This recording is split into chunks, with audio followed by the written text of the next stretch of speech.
With Ayaka coming out in a few days, I know a lot of people watch me for Ayaka stuff, so I thought I'd make an updated FAQ or guide here. I'm not going to cover literally everything. If you want a full detailed guide, as always, you can check my written guide on the KQM website here. I'm also going to assume you know the basics about her. This can help me focus this video on the most useful sections. This is a very hot topic at the moment, but I think I'm well qualified to answer this. A lot of people have been saving for a while, so they may have excess Primogems. So when I see this question, this could be phrased in two ways. Either you want to know which upgrades are the strongest out of the options, or you just want to know which things are good or worth it. If you want a quick and easy answer, this is a priority order I can give.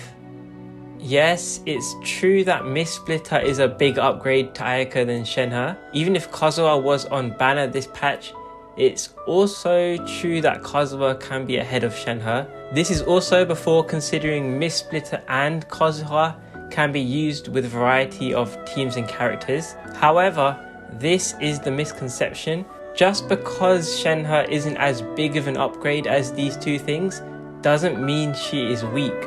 She is still a good upgrade. So first of all, let's talk about mistsplitter, which is very strong. It gives a lot of crit damage and elemental damage bonus. When you use Ayaka's burst, it would always gain at least 2 stacks.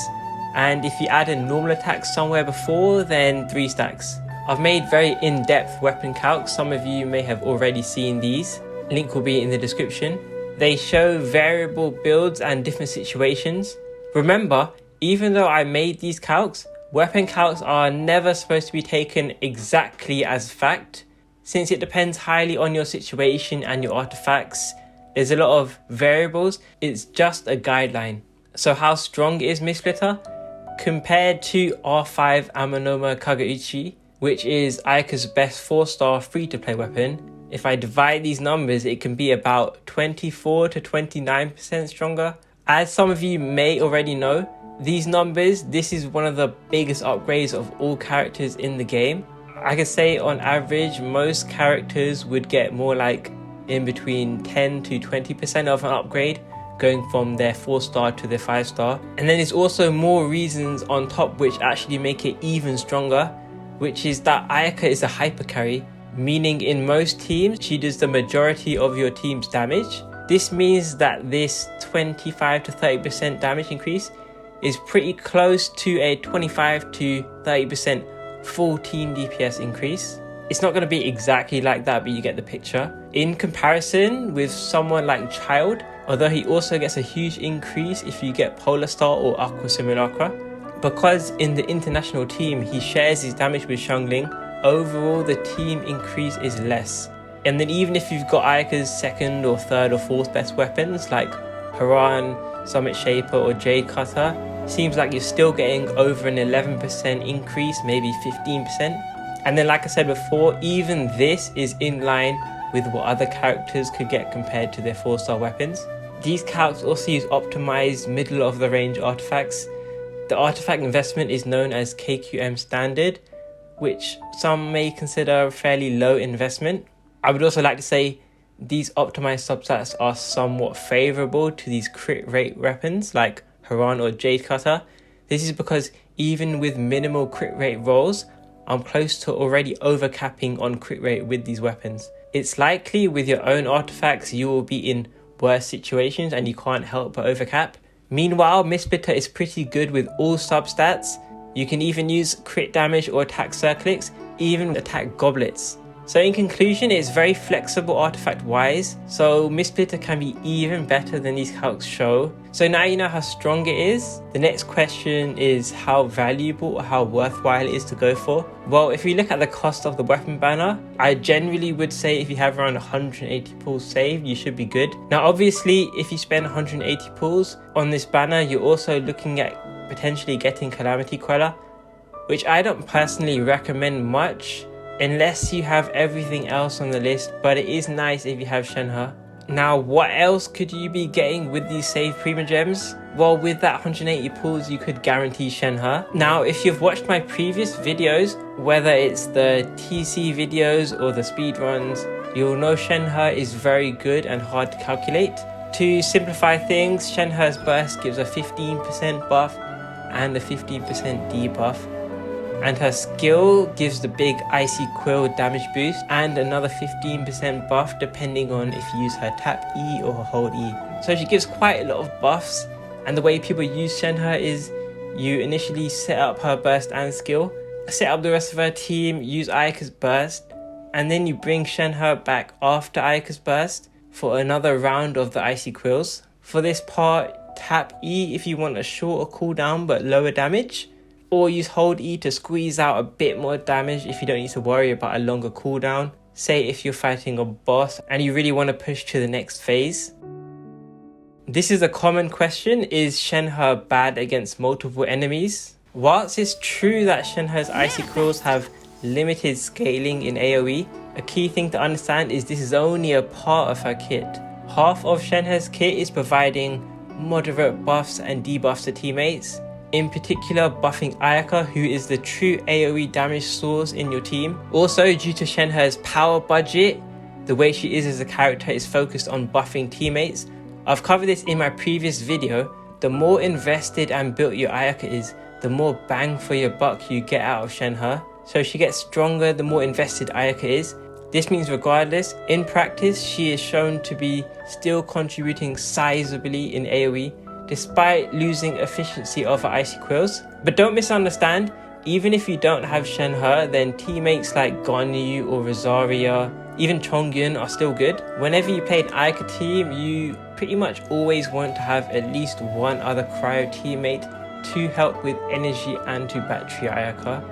An extra benefit with 2 cryo characters in your team is also 15% more crit rate from cryo resonance.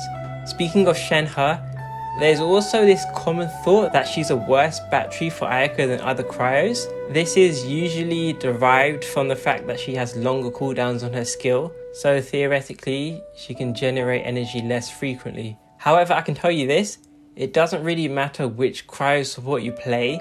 Unless you extend your downtime, each cryo only really gets to use their skill twice per Ayaka burst, or you can say twice per rotation, and they all basically generate 3 to 4 particles per skill. You can look it up, and most of them will be using a Favonius weapon. So generally speaking, the battery for cryo supports is fairly similar.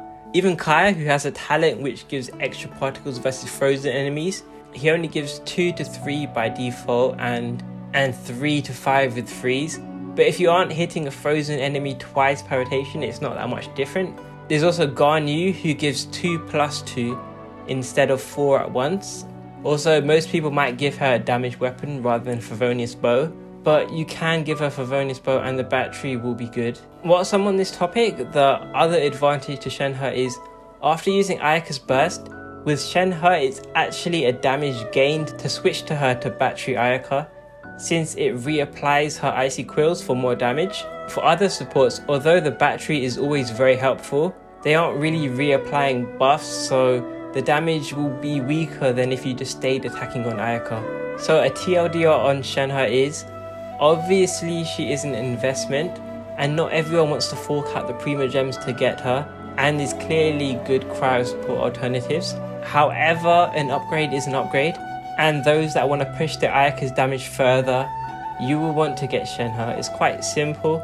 Ideally, throughout your time playing Genshin, you have enough primos to eventually get both mistsplitter and Shenhe, but I'm guessing for this banner specifically, most people may not. In that case, use the information given and make your own decision. Me personally, I already have mistsplitter and Shenhe, so this banner I'm considering trying to go for Ayaka C2.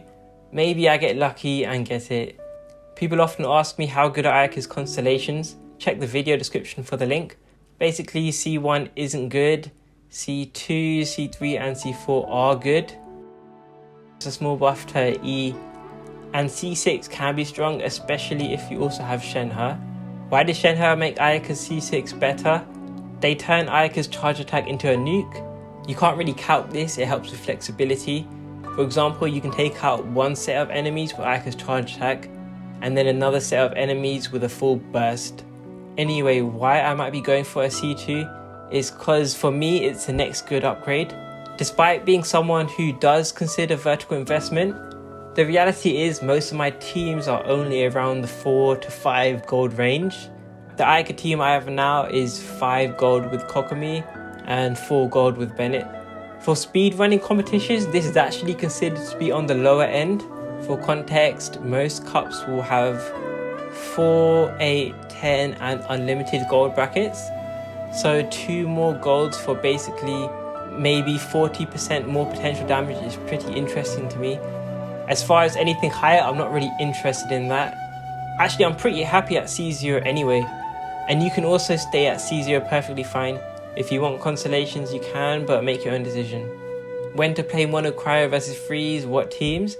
So the general rule of thumb is to play freeze in AoE and mono cryo with bosses, because when you face unfreezable enemies, you lose out on the freeze buffs and the freeze utility. However, that's a bit pointless advice since most abysses these days, if they have bosses, they will also have some AoE too. So, looking at recent abysses I've done, I still played freeze in 3.0 and 3.1. You can watch my previous videos on those. So this idea that freeze hasn't been used since Sumeru isn't really accurate. And then for the last few abysses, you can actually use both. Actually, for the versatility, these last few abysses, I recommend using either Mona in freeze or using Bennett in mono cryo.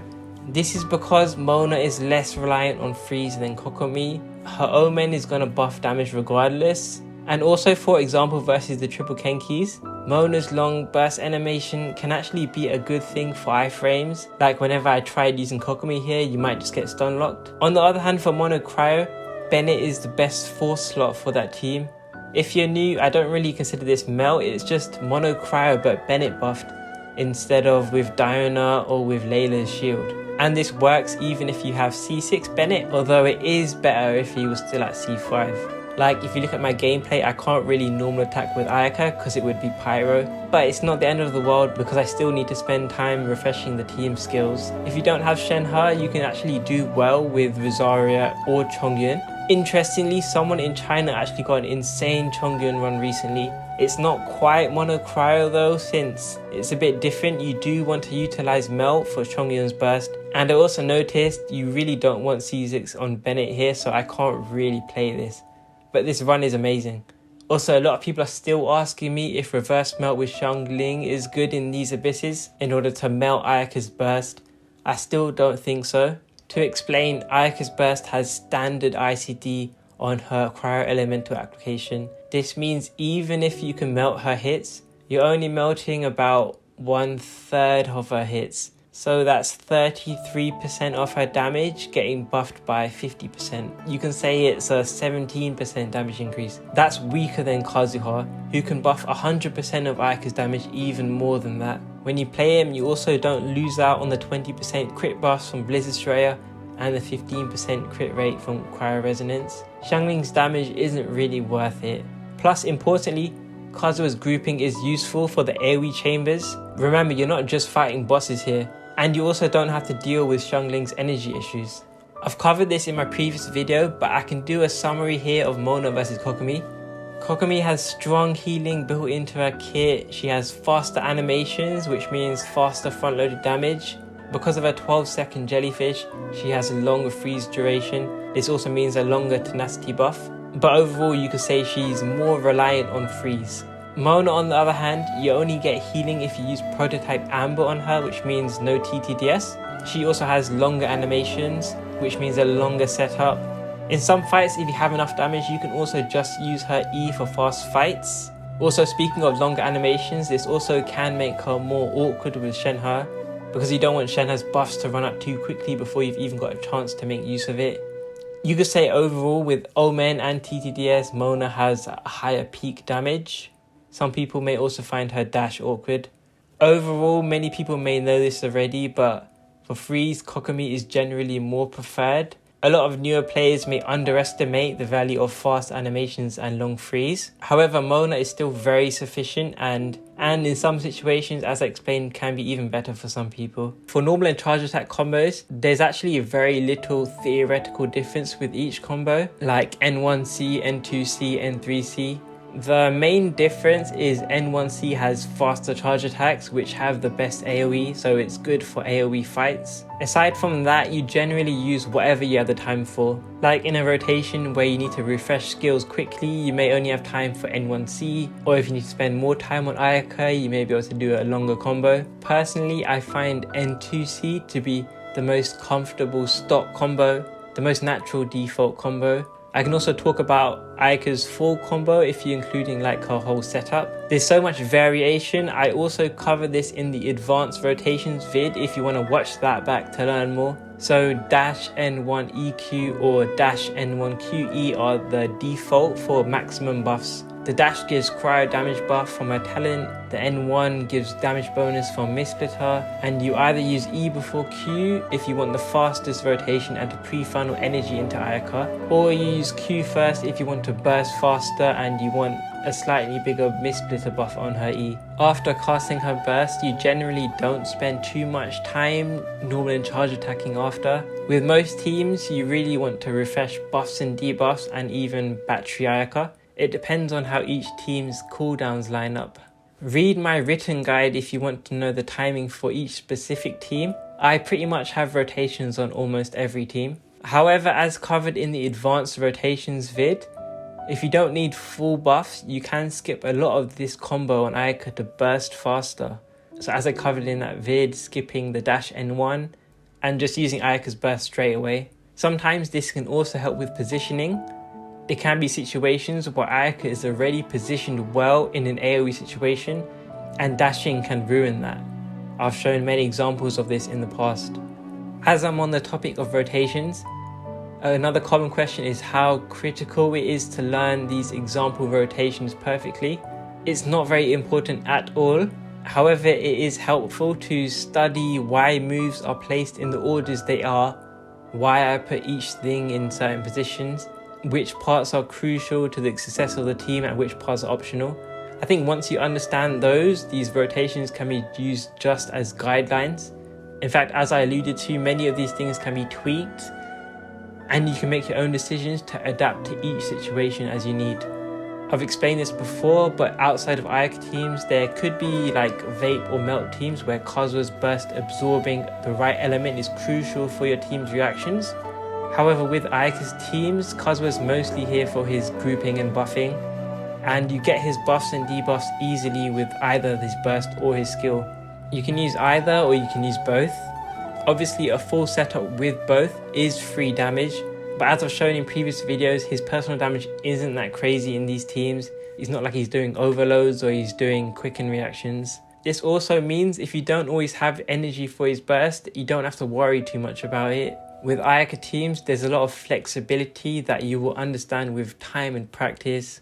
Like I said, use rotations as guidelines. So hopefully you found this video helpful. This video is for Ayaka players, not about whether you should play her or not. Since Sumeru has been out, a lot of people have been hyped on Dendro and a lot of people are asking me, is Ayaka even worth it anymore? But I'm not really interested in these discussions. I like her. I upload Abyss gameplay of her quite regularly. That's all there is to it. Thanks for watching.